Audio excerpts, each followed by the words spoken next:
Forrest Gump. Star Tom Hanks is preparing for an important scene in which his championship football team is congratulated by the President of the United States. But Tom's co-star is no Hollywood actor. Congratulations. How do you feel? I gotta pee. I believe he said he had to go pee. What did he say? I believe he said he had to go pee. After spawning digital dinosaurs and human cartoon characters, the visual effects team at George Lucas's Industrial Light and Magic, or ILM, is embarking on its most challenging and unusual assignment yet. Using computer imaging techniques in a way that is destined to spark controversy, the ILM team is putting words into the mouth of an American icon who has been dead for more than 30 years. Coming up, we'll get an inside look at ILM's extraordinary digital laboratory, where computer alchemists are conjuring images of historical events that never took place. We'll also see how the same technology enabled Brandon Lee to complete his performance posthumously in The Crow. It's a world of digital deception where you won't believe your eyes or your ears. Where were you hit? In the buttocks, Next on Movie Magic.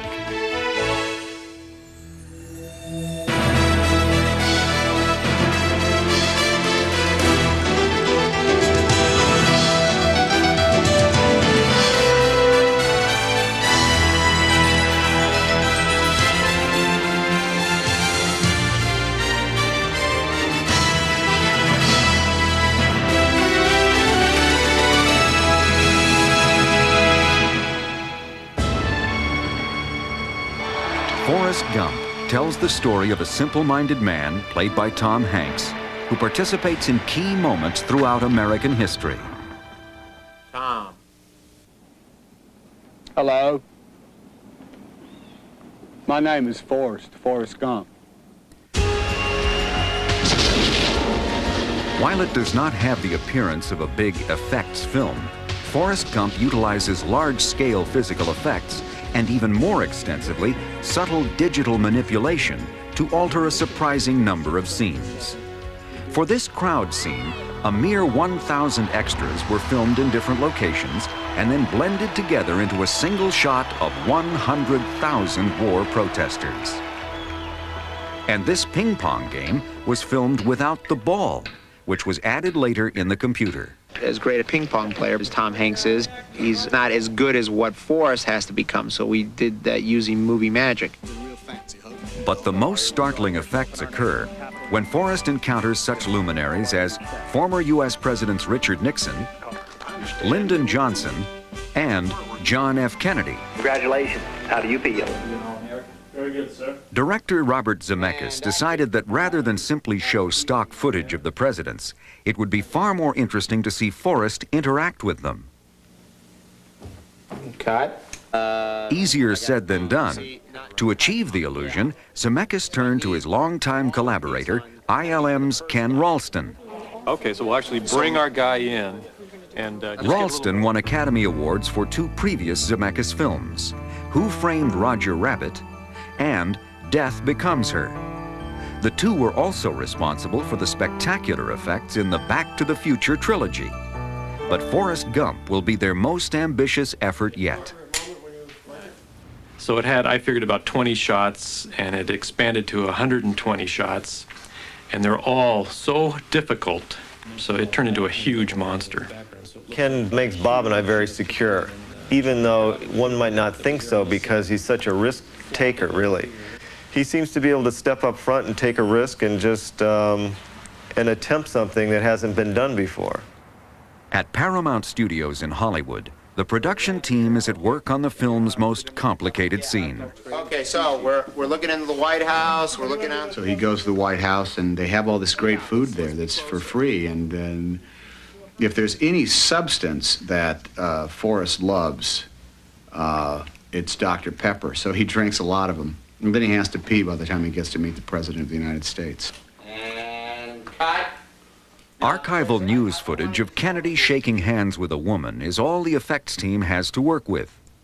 Their goal is to persuade Kennedy to shake hands with Hanks instead. Hanks performs his part of the scene alone in front of a blue screen. This will allow the ILM team to later add him to the Kennedy shot. But it's got to be that rhythm that they're doing it, Tom. Shake, shake, shake, right? It's boom, boom, boom, right? Show Tom how it's going to actually work. That's going to be you, right? You're standing there, and then, nope, you're out of sync, right? And that's how we're going to do it, right? Roughly how we're going to do it. Do you believe it? How am I supposed to do that? Now make it easier. Here's what we did. Now listen. Action and pause. And shake, shake, shake, shake, and pause. But never. Oh, that's so much easier. Action. We had created an audio cue that would walk him through the sequence where he had to hit point A, point B, C, D, and shake Kennedy's hand and all of that. So on top of all of that, he had to do a performance, too, as Forrest.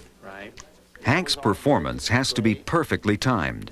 If he fails to hit each mark precisely, the two men will overlap or appear not to be touching, and the believability of the scene will be compromised. But can you put it in his, can you get his hand in his hand? All right. Action and pause. And shake, shake, shake, shake, and pause. Take after take is photographed, as Zemeckis and Ralston strive for the perfect performance. That was a very good one. Excellent. Let's try one more. Put a star by that one. That's the best one. Next, the crew moves to a set representing the Oval Office. Here, Hanks will perform the part of the scene to which Kennedy dialogue will later be added. Congratulations. How does it feel to be an All-American? Very good, sir. A JFK impersonator is brought in to perform with Hanks. The filmmakers plan to digitally graft the double's lips onto the archival shot of Kennedy. Cut. Good here. Print that one. Check the gate. Checking the gate. With the precision performance complete, the footage will be shipped to Northern California, where the ILM team will weave their web of digital magic. Film it out, see how it reads there. A lot of strange things happen when it goes to film. When we return, we'll see how an actor's final performance is completed after his death for the haunting thriller, The Crow. So this is the original archive footage. Now, in this case, we've already stabilized JFK, so you can see he's kind of ILM's digital techniques may be new, but filmmakers have been combining historical footage with current film for years. For Woody Allen's 1983 comedy Zelig, the effects team at R. Greenberg Associates used traditional photographic techniques to place Allen in scenes with Babe Ruth and Adolf Hitler. R. Greenberg made an even bigger splash in 1993 with Arnold Schwarzenegger's Last Action Hero. One scene features an appearance by screen legend Humphrey Bogart, who died in 1957 when Arnold was just 9 years old. We found one scene where he was in a courtyard and he just turns around. And I showed that to John McTiernan, the director, and we then staged the scene so that move would work. The scene Greenberg chose was from Sirocco, a little-known war film in which Bogart plays an American gun runner. Greenberg's team, led by Laurel Click, first digitally extracted Bogart's image from the archival film. They then resized the image so that Bogey would appear in the proper scale. Finally, the team carefully married Bogart to the new footage by softening the edges of his image with an airbrush-like digital painting tool. We could have colorized him to make him look like he was really part of the scene, but to bring home to the audience the fact that we really were using, in this incredibly convincing way, a dead movie actor, we kept it black and white, which was a creative decision. While blending new and old footage was an artistic decision for Last Action Hero, in the 1952 Red Scare drama My Son John, director Leo McCarey had no other choice. What are you going to do, John? Use force and violence on your mother? Someday, Mother, you'll understand how big our fight is. I do now. I do now. No, you don't. When star Robert Walker died before several of his scenes had been shot, the filmmakers had to become extremely resourceful just to finish the movie. A variety of techniques were used, some as simple as filming a darkly lit double wearing a hat which hid his face. For this scene, a brief shot of Walker from earlier in the film was reused, but the shot was not long enough. Close scrutiny reveals that the film rolls forward in slow motion, freezes, and then rolls in reverse to create a longer shot. But the most difficult problem was creating the film's dramatic climax in which Walker is shot and killed during a car chase. For this scene, the filmmakers used outtakes from Walker's previous film, Strangers on a Train, to set up the chase.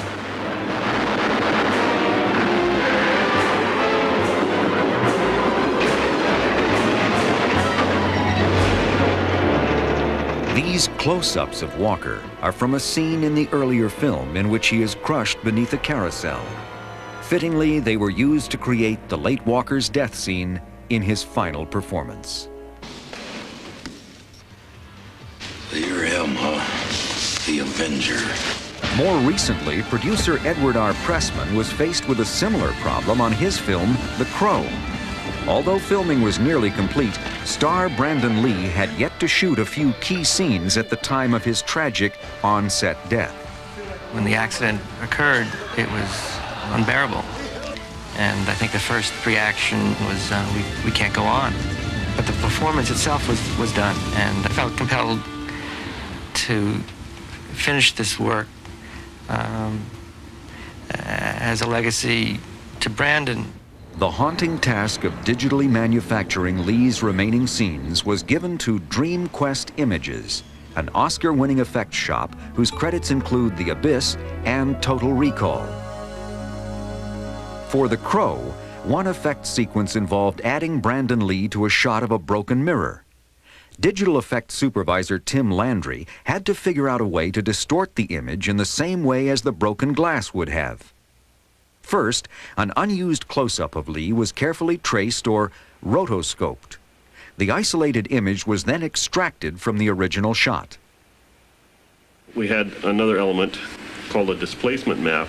I painted this based on the mirror image that they gave us. And what the computer does is it tells it how much to offset a given pixel. So now we've got an image that looks somewhat like it's being reflected in a shattered mirror. The distorted image of Lee was then combined with a shot of the broken mirror, resulting in a shattering final image. Another difficult shot required the DreamQuest team to extract an image of Lee walking down an alley and have him walk through a doorway instead. As with the previous scene, the first step was to isolate and remove Lee from an unused shot. Since the scene was filmed in a dark, rainy alley with a handheld camera, the image had to be color-corrected and steadied. Lee's final image reflects the warmly lit interior environment. So, I've been working with scaling. I'm working about 0.22, both directions. Other shots involve filming a scene with a body double for Lee, and later mapping the actor's face onto the double's body. The production company had shot new footage of a body double that had the basic same characteristics as Brandon's body. Obviously the face was different. Then digitally we removed only his face from certain scenes, certain frames, and placed that over the body double. Like so. The most significant aspect of DreamQuest's work on The Crow is that most people will never notice the effects. They blend seamlessly into the film and help Brandon Lee's final performance hauntingly come to life. Next, effects magicians work their digital wizardry, allowing JFK and LBJ to have a chat with Tom Hanks. That must be a sight. I'd kinda like to see that.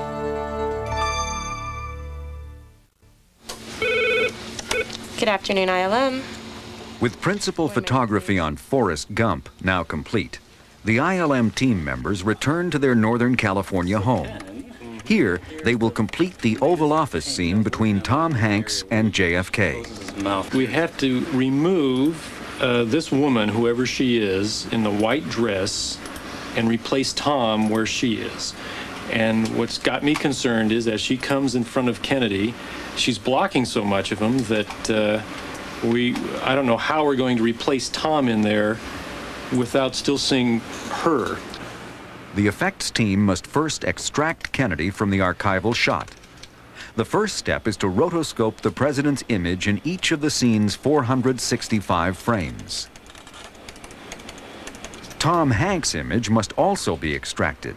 This process is much easier as the blue screen background isolates his image photographically, eliminating the need for the time-consuming rotoscope process. Next, Hanks and Kennedy must be integrated into a shot of the Oval Office background. So we've got probably pieces of film taken from years apart, trying to match them all and still make them look like the same moment in history, which never took place. Ken Ralston works with computer graphics supervisor George Murphy on the daunting task of getting Hanks and Kennedy to shake hands. My biggest concern is that we need to really paint out the way that thumb sticks up in the air and make the fingers wrap around. So Kerry's going to paint JFK's thumb over Tom's hand so it looks like they're actually holding each other's hand. Right, he'll paint it back through so it comes through, and then try to make his fingers wrap back around, morph those. We had to basically glue their hands together with the use of the computer by manipulating the positions of the arm and the hand positions and painting like JFK's thumb on top of Tom's hands so like they were clasping. While the handshake is completed successfully, the scene's most difficult shot requires Kennedy to speak dialogue written by a screenwriter instead of a speechwriter. I believe he said he had to go pee. Unfortunately, the plan to use the mouth movements of the Kennedy stand-in for this shot proved to be impossible.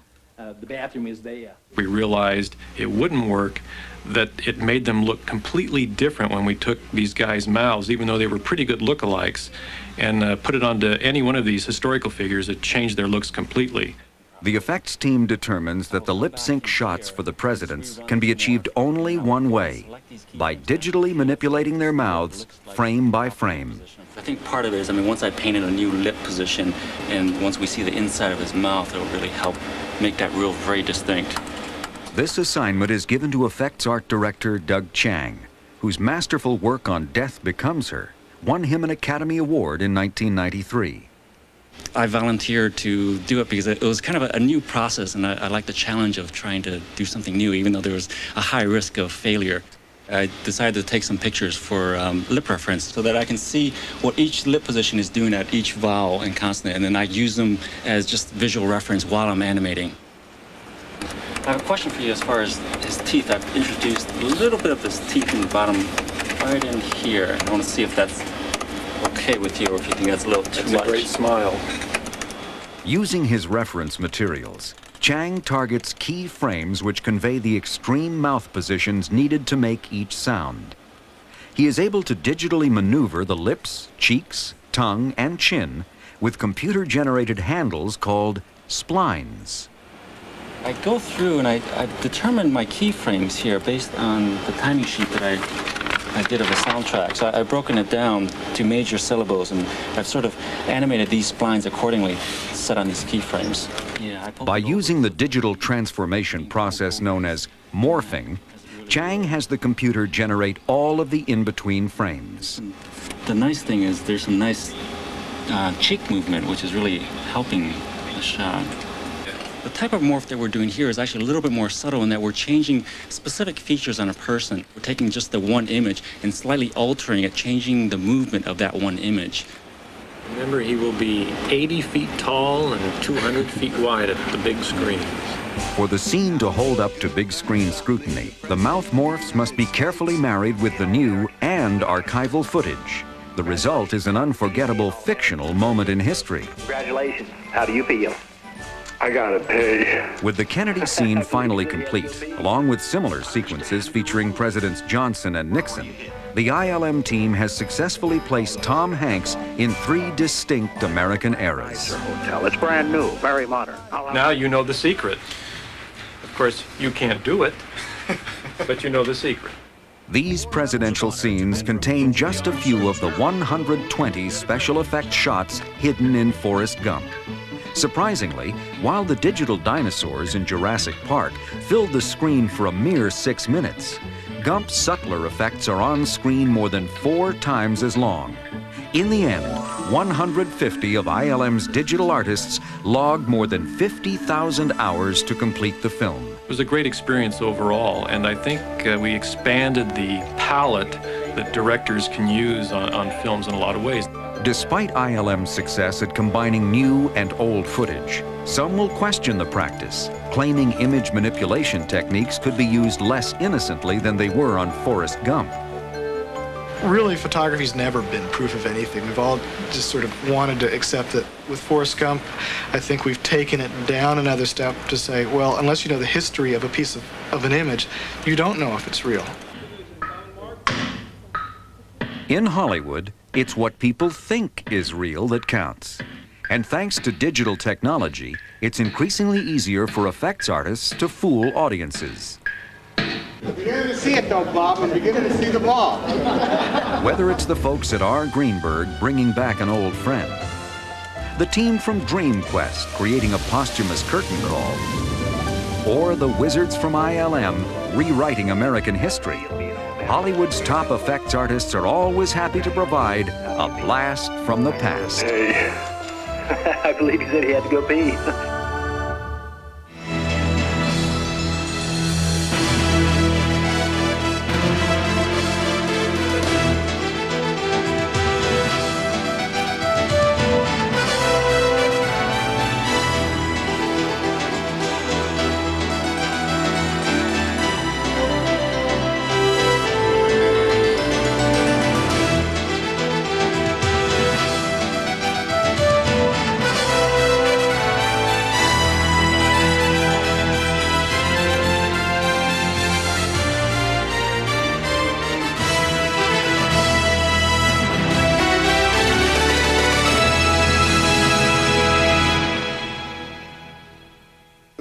On the